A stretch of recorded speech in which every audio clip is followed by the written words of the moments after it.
Então, o secretário-geral da ONU, Boutros Ghali, declarou: os judeus devem abrir mão de sua condição de nação e do Estado de Israel para serem assimilados como uma comunidade do mundo árabe.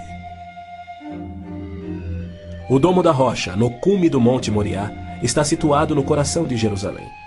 Esta edificação de 141 mil metros quadrados inspira paixões tão explosivas que pode ser o estopim da Terceira Guerra Mundial a qualquer instante.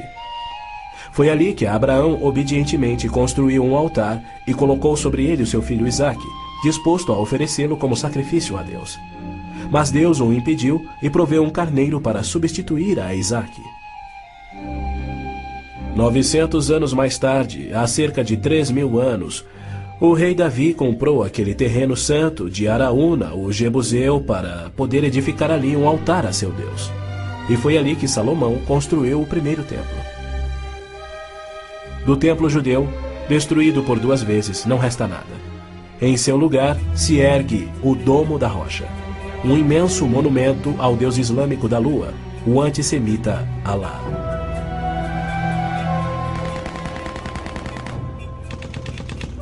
Em 1967, quando Israel capturou o leste de Jerusalém e junto com ele o Monte do Templo, isto parecia contradizer a profecia de Cristo de que Jerusalém seria pisoteada pelos gentios até a sua vinda. Mas, incrivelmente, Israel imediatamente devolveu o Monte do Templo aos cuidados do rei Hussein da Jordânia.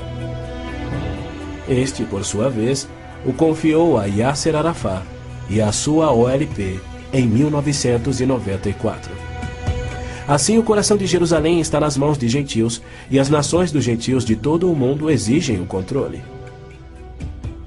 Uma das principais tensões no Oriente Médio, hoje em dia, é a questão do chamado povo palestino. A Organização de Libertação da Palestina, a OLP, liderada por Yasser Arafat desde 1969, alega representar os palestinos.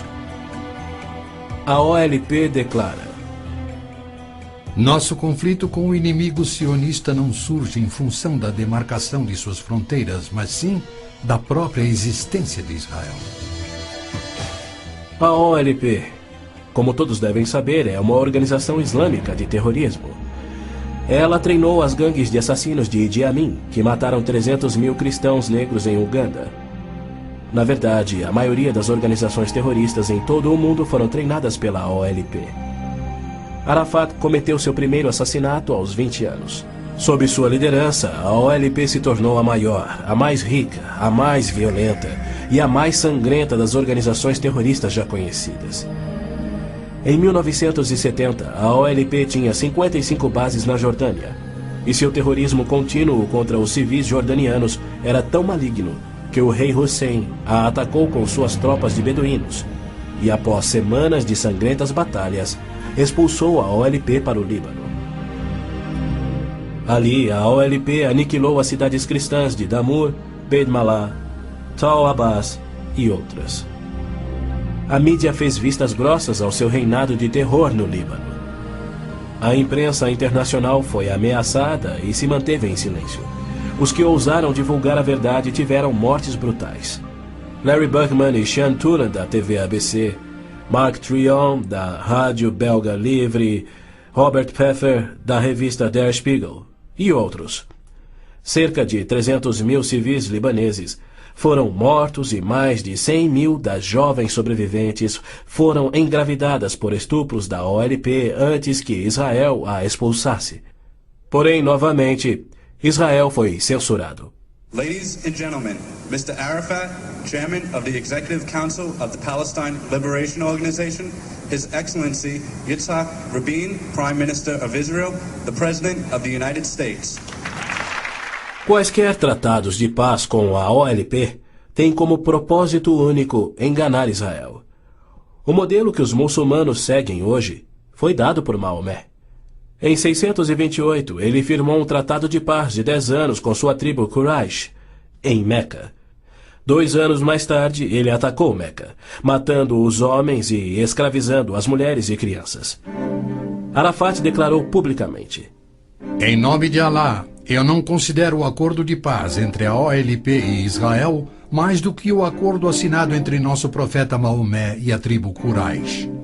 A paz para nós implica na destruição de Israel. O primeiro passo é fingir a paz para ganhar territórios dentro de Israel, de onde possa lançar sua destruição final. Por incrível que pareça, Arafat e seus assassinos da OLP têm sido eximidos e celebrizados pela mídia mundial. Este criminoso, impiedoso e sadista recebeu um prêmio Nobel da Paz e é honrado como campeão da justiça em prol do oprimido povo palestino. Palestinos? Nunca houve palestino, seja povo, nação, língua, cultura, religião ou economia. As alegações de serem descendentes de um povo palestino que supostamente habitou uma terra chamada Palestina por milhares de anos não passa de uma mentira intencional. A terra era chamada Canaã e era habitada por cananeus. E o que fora Canaã tornou-se a terra de Israel quando Deus a entregou ao seu povo. Porém, uma história revisada que oculta a verdade é promovida nas melhores enciclopédias e livros, incluindo publicações cristãs. Aqueles que hoje se denominam palestinos são árabes, por berço, língua, religião islâmica e cultura. A origem do termo Palestina provém dos filisteus, os arqui-inimigos do antigo Israel. Em 130 d.C., os romanos reconstruíram Jerusalém como uma cidade pagã, tendo um templo de Júpiter no lugar do templo judeu. Provocados à rebelião, 500 mil de judeus foram mortos e milhares escravizados. Os romanos, irados, renomearam a terra de Israel, batizando-a de Síria-Palestina. Assim surgiu o termo palestino. Dali em diante, os judeus que ali viviam foram chamados de palestinos. Na Segunda Guerra, o exército britânico tinha uma brigada palestina composta por voluntários judeus. A Orquestra Sinfônica da Palestina era de judeus, assim como o Palestine Post era um jornal de judeus. Em 1948, árabes fugidos de Israel começaram a alegar que eles eram os verdadeiros palestinos e que a terra de Israel sempre lhes pertencera. E a mídia mundial promove essa mentira. Mas a verdade é que em 1948 os árabes ocupavam meros 3% da Palestina, enquanto que a posse de Israel data de 4.000 anos de quando Abraão adquiriu a caverna Macpela em Hebrom. Ali Abraão sepultou sua esposa Sara, e ali estão enterrados Abraão, Isaque, Rebeca, Jacó e Lia.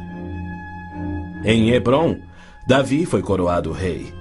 É um lugar sagrado para os judeus e não tem nada a ver com os árabes ou com o Islã. E ainda assim os muçulmanos ignoram a presença contínua dos judeus por 3.000 anos e dizem que Hebrom é sua. Construíram uma mesquita e estão determinados a expulsar todos os residentes judeus.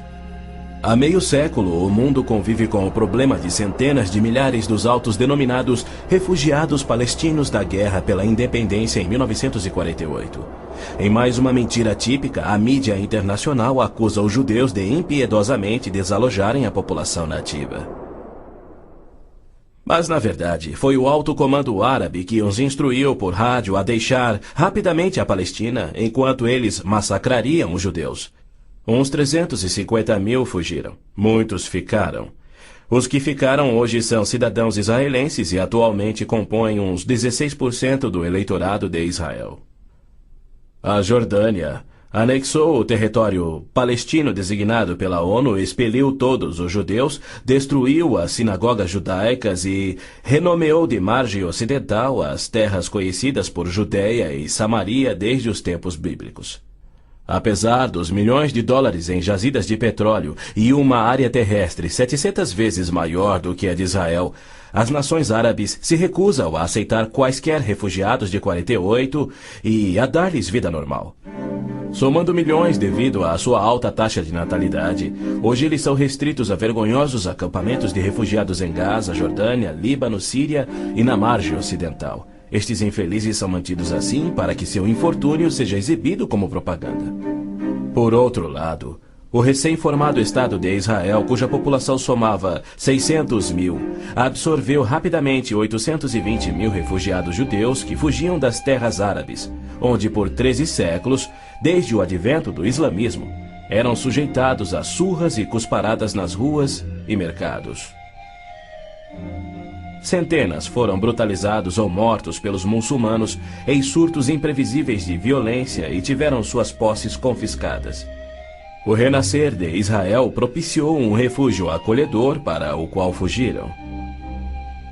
Israel já assimilou milhões de imigrantes. Mais de 1 milhão de refugiados ficaram sob o domínio de Israel nos acampamentos em 1967, na Guerra dos 6 Dias. Israel lhes oferece terras estatais, eletricidade, água, esgoto, pavimentação e escolas, e já construiu 9 complexos residenciais para abrigar 10 mil famílias. As nações árabes, incrivelmente, se opõem ao auxílio que Israel oferece aos seus refugiados. Ainda mais incrível é que as Nações Unidas adotam anualmente as seguintes surpreendentes resoluções. A Assembleia Geral exige que Israel desista da reintegração dos palestinos na faixa de Gaza.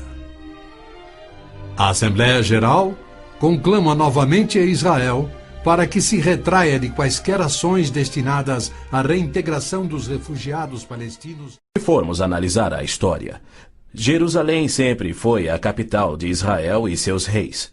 Hoje em dia, cedia ao seu parlamento. Porém, embaixadas estrangeiras se situam em outros pontos. Segundo o ministro das Relações Exteriores do Vaticano, em visita a Israel em 98, a presença de Israel no lado oriental de Jerusalém constituía uma ocupação ilegal. Em março de 1999, Israel foi advertido que a União Europeia não reconhecia a sua soberania sobre Jerusalém. Numa bula papal do Jubileu de 2000, o Papa João Paulo II rejeitou novamente a soberania israelense sobre Jerusalém. Em fevereiro de 2000, o Vaticano assinou um acordo com a OLP, no qual se pedia garantias internacionais de que Jerusalém fosse mantida sob controle internacional. Os maiores inimigos de Israel são o Islã e o catolicismo romano. João Paulo II tem calorosamente recebido o fascínora Yasser Arafat diversas vezes, até mesmo quando estava no auge de sua carreira como um dos assassinos e criminosos mais notórios do mundo. É claro que João Paulo II tem piamente condenado o antissemitismo, como lhe cabe fazer. Porém, ele se limita a se desculpar por atos cometidos por filhos e filhas da Igreja. E ele nunca, jamais, admitiu que os judeus e evangélicos martirizados na Inquisição o foram por política oficial da Igreja e seus papas. Roma insiste até em nossos dias que os católicos e não os judeus são o povo escolhido por Deus. Por exemplo, em 1928, um decreto do Vaticano se referia aos judeus como povo anteriormente escolhido por Deus. Em 1965, o Segundo Concílio do Vaticano declarou: a Igreja constitui o novo povo de Deus. A Roma Católica se denomina a Cidade Santa, a Cidade de Deus, a Cidade Eterna, títulos que Deus deu a Jerusalém. O interessante é que, ao invés de repreender Arafat por sua paixão por aniquilar Israel e suas crenças islâmicas anticristãs, o Papa aceitou seu convite para estar com ele em Jerusalém, celebrando a quem chamou de o nosso Jesus Cristo, entre aspas. Nosso Jesus Cristo? Segundo Arafat, Jesus foi um palestino que lutava contra Israel por sua liberdade, e o Papa apenas sorriu e o abençoou.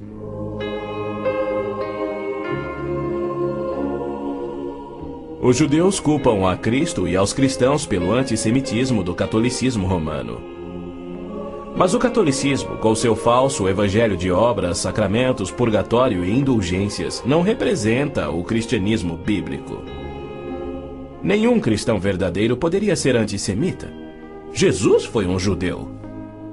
Inclusive, a Igreja Católica matou muito mais evangélicos do que judeus. O Papa Inocêncio III massacrou por completo a cidade de Béziers, na França. Morreram cerca de 60 mil cristãos albigenses. E segundo o Papa, foi o auge do seu papado. Os exércitos dos papas levaram um século para exterminar os albigenses e o mesmo destino foi imposto aos valdenses, huguenotes, husitas e outros.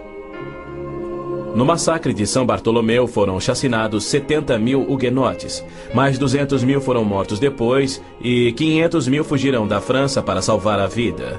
E como estes, há muitos outros exemplos. Hitler não assassinaria os 6 milhões de judeus se os séculos do antissemitismo romano não tivessem preparado o caminho. Em 26 de abril de 1933, Hitler relembrou aos representantes do Vaticano, Bispo Börning e Monsenhor Steinmann, que por 15 séculos Roma considerara os judeus parasitas a serem exterminados, e que ele lhes oferecia uma solução final para o problema dos judeus. Antes de se tornar o Papa Pio XII, o cardeal Eugênio Pacelli, núncio papal da Alemanha, entregou dinheiro do Vaticano a Hitler para formar o partido nazista. Ao se tornar Papa, Pacelli enviou uma mensagem de apoio ao Führer. Ao ilustre Herr Adolf Hitler, Führer e chanceler do Reich alemão. É com grande prazer que recordamos os muitos anos passados na Alemanha como núncio apostólico, ocasião em que fizemos de tudo para estabelecer relações harmoniosas entre a Igreja e o Estado. Agora, suplicamos ainda mais fervorosamente para alcançarmos este alvo. Era 1939 e os abusos de Hitler, bem como suas intenções para os judeus, já eram conhecidos em todo o mundo.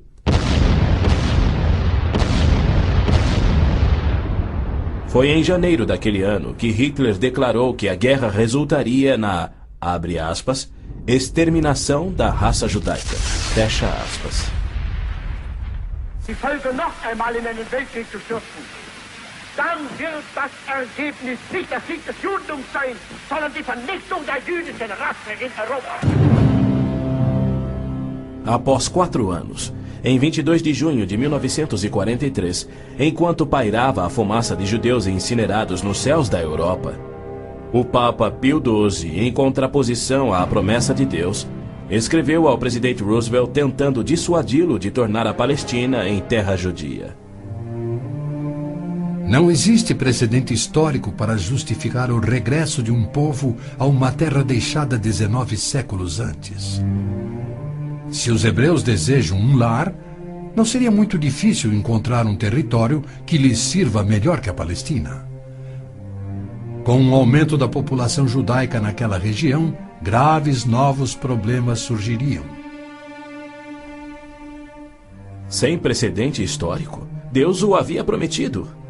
Pio XII nunca condenou o Holocausto em público. Tampouco buscou dissuadir Hitler do seu intento de aniquilar os judeus. Porém, ele se manifestou, de forma bem enfática, contra o regresso dos judeus à terra de Israel, que Deus lhes dera como herança eterna. Do mesmo modo, Pio X declarou em 1904: não podemos reconhecer os judeus como povo. Em 1919, o cardeal Pietro Gasparri, secretário de Estado do Vaticano, escreveu: o perigo que mais nos amedronta é o da criação de um Estado judaico na Palestina. E quanto ao Islã, esta religião de violência tem sempre forçado conversões pela espada. Após a morte de Maomé, a maioria dos árabes abandonou o Islã, dando origem às famosas guerras da apostasia. Abu Bakr, o primeiro califa a suceder Maomé, matou dezenas de milhares de ex-muçulmanos buscando reimplantar o Islã. Até o início do século VIII, os ferozes guerreiros do Islã haviam tomado a maioria do Oriente Médio, muito da África e haviam quase conquistado a Europa. A violenta natureza do Islã é vista ainda hoje em multidões bradando "Allah é grande" e infligindo terror e morte sobre os não-muçulmanos. O Islã está por trás da maior parte do terrorismo no mundo. Hoje em dia, multidões muçulmanas periodicamente massacram milhares de cristãos, queimando e saqueando as suas terras.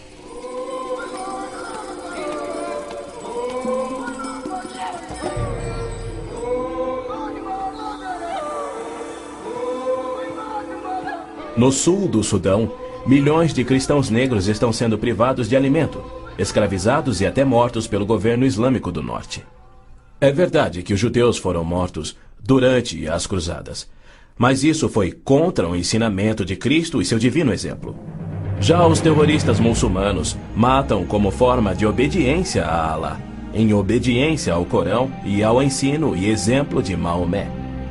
Qualquer estudioso muçulmano concordará ser o dever sagrado de todo muçulmano em todas as eras praticar guerra santa o quanto for possível para forçar o mundo inteiro à submissão ao Islã.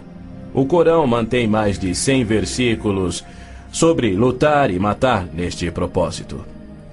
Porém, a mídia internacional insiste em descrever o Islã como religião pacífica. Tony Blair, o premier britânico, classificou o Islã dizendo ser sinônimo da paz, tolerância, além de uma força para o bem. Muitos políticos de destaque no Ocidente têm elogiado o Islã e seus caminhos pacíficos, e líderes religiosos também.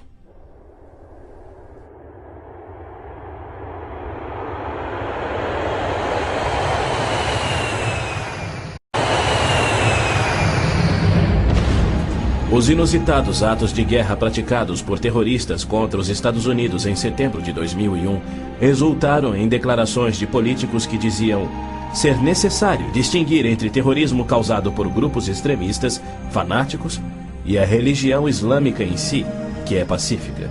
O escritor Tom Clancy disse que o Islã, como religião, não promove a violência.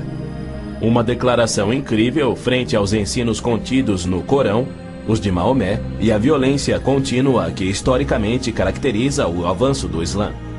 Esta é a visão romântica do Islã que encoraja o terrorismo.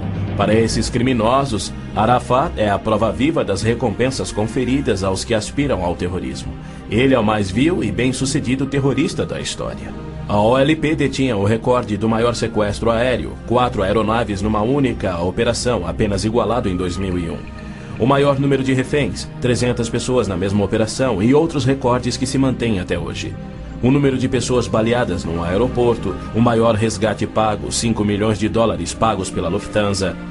A maior diversidade de alvos, 40 aeronaves de passageiros civis, 5 navios de passageiros, 30 embaixadas ou missões diplomáticas, além de incontáveis fábricas, depósitos de combustível, etc, etc, etc. Ao invés de ser julgado como réu em corte internacional, assim como os nazistas e líderes sérvios, os sangrentos atos de Arafat atraíram a ONU, a União Europeia e incontáveis líderes políticos e religiosos para o seu lado contra Israel e lhe outorgaram o Prêmio Nobel da Paz. O que confere a pilotos habilidosos a coragem e o ímpeto de se apoderarem de jatos comerciais e arremetê-los contra edifícios civis ou militares. Ou outros que se suicidam explodindo ônibus em Tel Aviv. Somente uma coisa: a garantia islâmica do paraíso para os que morrem na jihad. Aos mártires, o Islã promete um palácio de marfim contendo 70 mansões, cada mansão contendo 70 casas e em cada casa uma cama com 70 lençóis. E em cada lençol, uma linda virgem que recupera sua virgindade a cada vez que o mártir a possui. Lhe é prometido que o seu apetite para o sexo e alimento será igual ao de 100 homens. Os meninos muçulmanos ouvem essa promessa desde a infância. Ela lhes confere a coragem inconsequente que os faz treinar e executar ações terroristas suicidas para infligir morte e destruição sobre os chamados inimigos de Alá. Quando este mundo reconhecerá que o Islã é que é o culpado? E quando os muçulmanos que desprezam o terrorismo perceberão estarem seguindo uma religião terrorista, conforme a história comprova? Os muçulmanos têm continuamente se torturado, se combatido e se matado. Nos 8 anos de guerra entre o Irã e o Iraque, foram usados milhares de toneladas de gás venenoso e as mortes somaram mais do que as da Primeira Guerra Mundial. Nos territórios da OLP tomados de Israel, não há liberdade de consciência, de expressão, de religião ou de imprensa e nem voto democrático. E isto caracteriza todos os países islâmicos. Na Arábia Saudita, no berço do islamismo, não se admitem judeus. Cidadania é privilégio muçulmano. É vedada a construção de templos que não sejam islâmicos e, segundo a lei universal do islamismo, a pena de morte é oficial e é destinado ao muçulmano que se converte a qualquer outra religião. Não se pode carregar uma Bíblia nas ruas da Arábia Saudita ou realizar estudo bíblico em seu próprio lar. Mas o Islã é a religião que mais cresce no Ocidente. Na Inglaterra, congrega-se mais em mesquitas do que em templos cristãos. Da mesma forma, muitas mesquitas nos Estados Unidos têm contato com bases secretas de treinamento terrorista para que a Jihad faça da América um país islâmico. O Islã rejeita o Deus da Bíblia e nega a divindade de Cristo ou que ele morreu por nossos pecados, alegando que um discípulo sósia tomou o lugar de Cristo na cruz e que Cristo foi levado vivo ao céu e que deverá voltar a esta terra para morrer um dia. O cristianismo deve ser subjugado pela força. O Corão diz: matai os idólatras, os não muçulmanos. Onde quer que os acheis, espreitai-os. Combatei aqueles que não creem em Alá. Observem bem, assim é o Islã. Porém, segundo Robert Schuller, se ele voltasse daqui a 100 anos e descobrisse que seus descendentes eram muçulmanos, ele não se importaria. Ele pregou sua mensagem de Natal em 99 na grande mesquita de Damasco, segurando a mão do grão mufti islâmico. Mais tarde, quando entrevistado por Larry King, Schuller disse animadamente ter sentido a afinidade espiritual além de uma concordância de fé e filosofia, e se referia a esse líder muçulmano anticristão. A Bíblia diz que Deus deu a terra prometida ao seu povo escolhido, os judeus. Já o Islã diz que Alá deu estas terras aos árabes. Assim se desdobra um tremendo conflito entre o Deus de Abraão, Isaque e Jacó, que ama os judeus, e o Deus de Maomé, que odeia os judeus e pede a sua destruição. O conflito real não é entre judeus e árabes, mas entre o Deus da Bíblia, cujo nome é Javé, e o Deus do Corão, chamado Alá. 12 vezes no texto bíblico Deus refere-se a si mesmo como o Deus de Abraão, o Deus de Isaque e o Deus de Jacó. Então, Javé declarou a Moisés: diga aos israelitas, o Senhor, o Deus dos seus antepassados, o Deus de Abraão, o Deus de Isaque, o Deus de Jacó enviou-me a vocês. Esse é o meu nome para sempre, nome pelo qual serei lembrado de geração em geração. É Satanás que tem inspirado 3.000 anos de antissemitismo. Se os judeus fossem destruídos, o Messias não poderia nascer.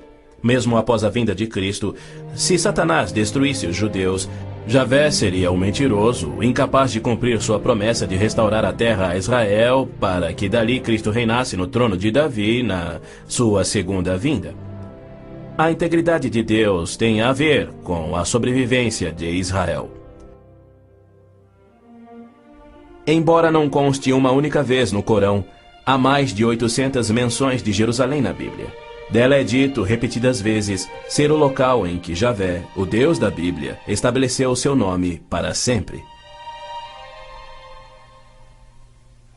Yasser Arafat alega que Jerusalém tem sido uma cidade árabe há milhares de anos, quando na realidade ela nunca o foi. Em julho de 1889, constou no jornal Pittsburgh Dispatch que, dos 40.000 habitantes de Jerusalém, 30.000 eram judeus e a maioria do restante era cristã. Quando Israel declarou sua independência em 1948, havia 100.000 judeus vivendo na Jerusalém antiga. Ela foi fundada há 3.000 anos por Davi, o grande rei de Israel, e se manteve uma cidade judia desde então. Não é à toa que mais de 40 vezes a Bíblia se refere a Jerusalém como sendo a cidade de Davi. Ali Deus estabeleceu o trono de Davi para sempre. E naquele trono, o Messias, descendente de Davi, deverá reinar sobre Israel e o mundo.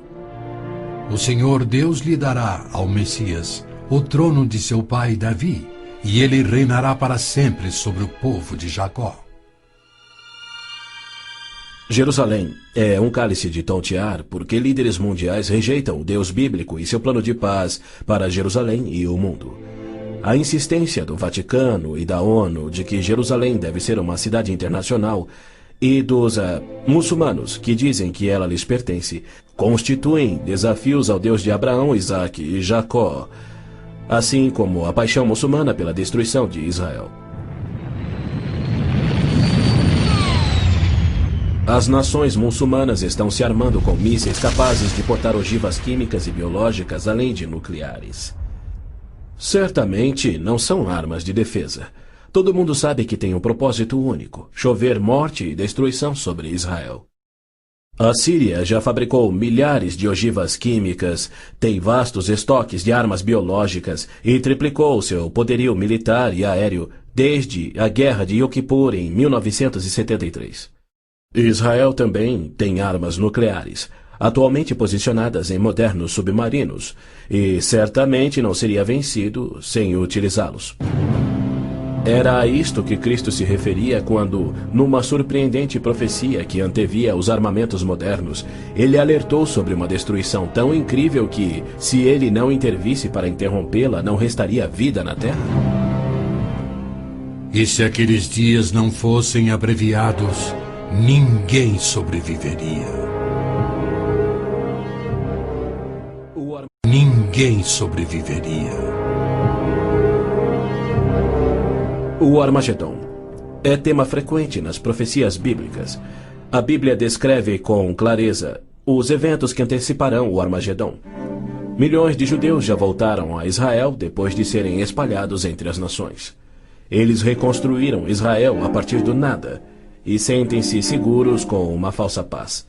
Com a progressão do processo dessa falsa paz, os árabes matam e queimam as casas dos árabes que suspeitam estar cooperando com Israel. Terroristas muçulmanos que matam judeus são honrados nos países árabes. Ruas e feriados recebem os seus nomes. Na virada do milênio, o Prêmio Palestino de Cultura foi outorgado a Abu Daud por seu livro, no qual descreveu como planejou e executou o assassinato de 11 atletas israelenses nas Olimpíadas de Munique em 72. Ainda assim, os israelenses seguem sonhando em alcançar a paz com aqueles que juraram exterminá-los. Logo a seguir, virá aquilo que Jeremias chamou de o tempo da angústia de Jacó. Exércitos do mundo, sob o anticristo, serão trazidos ao Armagedon por Javé, no intento de puni-los por terem odiado, perseguido e matado o seu povo Israel, e para disciplinar Israel por sua descrença. Você, anticristo, avançará contra Israel, o meu povo, nos dias vindouros. Trarei você contra a minha terra para que as nações me conheçam, e todas as pessoas da face da terra tremerão diante da minha presença. Reunirei todos os povos para lutarem contra Jerusalém. Depois, o Senhor sairá para a guerra contra aquelas nações. As frases "a minha presença" e "o Senhor sairá para a guerra" indicam que Deus mesmo virá salvar Israel no Armagedon. Zacarias diz: Deus virá como um homem ressurreto que foi traspassado. Este só pode ser o Messias, a quem Isaías chamou Deus poderoso, o Pai eterno. Ouça novamente as previsões dos profetas judeus sobre a rejeição do Messias, sua crucificação pelo seu povo e sua morte pelos pecados do mundo. Perfuraram minhas mãos e meus pés na crucificação. Foi desprezado e rejeitado, eliminado da terra dos viventes. Por causa da transgressão do meu povo, ele foi golpeado. Então o ungido será morto e já não haverá lugar para ele, apenas para os pecados do mundo. Em consonância com os profetas de Israel, João nos revela o Armagedon no último livro da Bíblia e nos mostra Cristo voltando do céu para destruir o anticristo, exatamente como Paulo também profetizou. Vi os céus abertos e diante de mim um cavalo branco, cujo cavaleiro se chama Fiel e Verdadeiro. Seus olhos são como chamas de fogo, e seu nome é Palavra de Deus.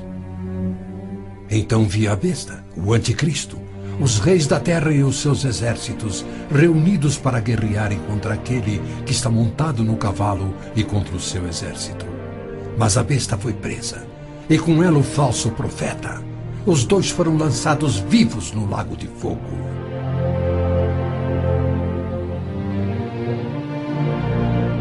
Antes do Armagedon, o anticristo irá confirmar um pacto de 7 anos, garantindo uma falsa paz entre árabes e judeus. Prometerá segurança a Israel, permitirá que Israel reconstrua o templo e reinicie os sacrifícios de animais, após um intervalo de mais de 1900 anos.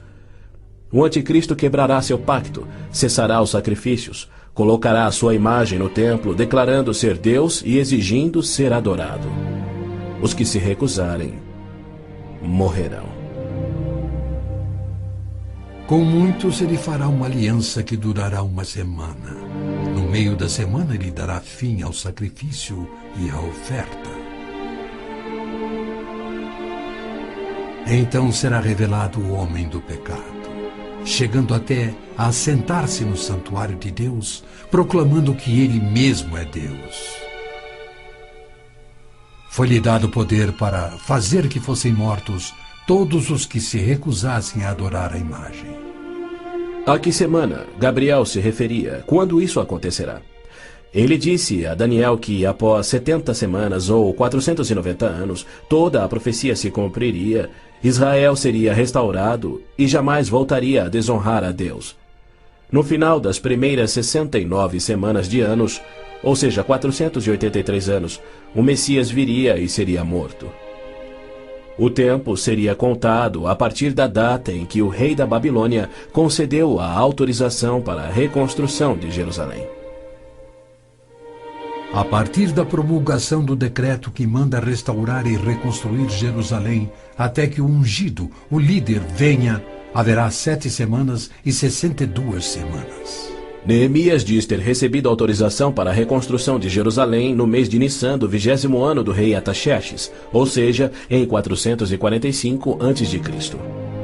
No domingo, 6 de abril de 32 DC, dia em que se completavam exatos 483 anos, hoje o chamado Domingo de Ramos, Jesus entrou em Jerusalém. Não num cavalo branco, conduzindo uma insurreição contra Roma, como os autoproclamados messias tentaram e os judeus queriam, mas num jumento, humildemente trazendo a salvação dos pecados, conforme Zacarias havia predito. Alegre-se muito, cidade de Sião. Exulte, Jerusalém. Eis que o seu rei vem a você, justo e vitorioso, humilde e montado num jumento, um jumentinho, cria de jumenta. Foi no dia 10 de Nissan, que era o dia em que os cordeiros pascais eram tirados do rebanho, que Jesus entrou em Jerusalém e apresentou ele mesmo ao seu povo. 4 dias mais tarde, quando Israel sacrificava os cordeiros, ele, o Cordeiro de Deus, cravado numa cruz, se entregou pelos pecados do mundo, cumprindo a profecia de Moisés. No 14º dia do mês, quando toda a comunidade de Israel irá sacrificar o cordeiro ao pôr do sol. É fato histórico indiscutível que Jesus entrou em Jerusalém num jumento no dia profetizado, foi aclamado como Messias, foi rejeitado por Israel e crucificado conforme os profetas haviam predito. Como resultado, foram postergados os planos que Deus tinha para Israel na 70ª semana de Daniel. Hoje vivemos na época que Cristo chamou de Tempos dos Gentios, pois Jerusalém é uma cidade internacional dominada por não-judeus. E Cristo tem construído a sua igreja, composta tanto por judeus quanto gentios que creem em seu nome. Somente quando esta igreja for arrebatada para os céus, conforme prometido por Cristo, é que terá início a 70ª semana de Daniel. Israel tem profundos problemas espirituais e morais, há hostilidade entre judeus religiosos e seculares e uma desilusão crescente com o judaísmo. especialmente entre a juventude. Israel sofre com drogas, pornografia, prostituição, juventude rebelde, estupros, roubos e assassinatos. Israel precisa se voltar em arrependimento para o Deus de Abraão, Isaque e Jacó. Mas os rabinos nada têm para oferecer aos pecadores arrependidos. Exatamente como Oséias profetizou, eles não fazem sacrifícios pelo pecado há 1900 anos, pois não têm um templo. Pois os israelitas viverão muitos dias sem rei e sem líder, sem sacrifício. Foi Deus quem profetizou essa condição. Por que ele permitiria que seu povo escolhido ficasse sem sacerdócio e sem templo no qual oferecer os sacrifícios pelos pecados que ele havia ordenado? Isso só faz sentido se o sacrifício de Cristo na cruz cumpriu todos os sacrifícios do Velho Testamento que já não são mais necessários. Caso contrário, Deus abandonou o seu próprio povo e todo o mundo sem recurso para o pecado. E isso ele nunca faria. As escrituras hebraicas contêm mais de 300 profecias, indicando quando e onde o Messias nasceria e como reconhecê-lo quando ele viesse. Cada uma destas foi especificamente cumprida ao pé da letra na vida, morte e ressurreição de Jesus de Nazaré. Se ele não for o Messias, então não existe o Messias. Pois foi Cristo que, no dia exato, revelado pelo anjo Gabriel a Daniel, entrou em Jerusalém num jumento, foi aclamado Messias, depois rejeitado e crucificado conforme profetizado. Segundo as escrituras do próprio povo de Israel, aqueles que esperam a primeira vinda do Messias já estão atrasados em 1900 anos. A única esperança de Israel está na sua segunda vinda, e podemos ter certeza de que, havendo gerado a nação de Israel, Deus irá cumprir o seu propósito. Havendo gerado a nação de Israel, Deus irá cumprir o seu propósito. Pois ele declara: Pode uma nação nascer? Acaso faço chegar a hora do parto e não faço nascer, diz o Senhor? Acaso fecho o ventre? Tragicamente, muitos judeus só crerão no seu Messias no Armagedon. Quando Javé aparecer em pessoa para salvar Israel da destruição pelos exércitos, eles reconhecerão finalmente ser o Messias, aquele que foi traspassado e morto pelos seus pecados e que ressuscitou como o próprio Messias predito pelos seus profetas, a quem rejeitaram. Então todos os judeus ainda vivos irão crer. Mas para todos aqueles, judeus e gentios, que morrerem sem crer nele, tragicamente não restará esperança.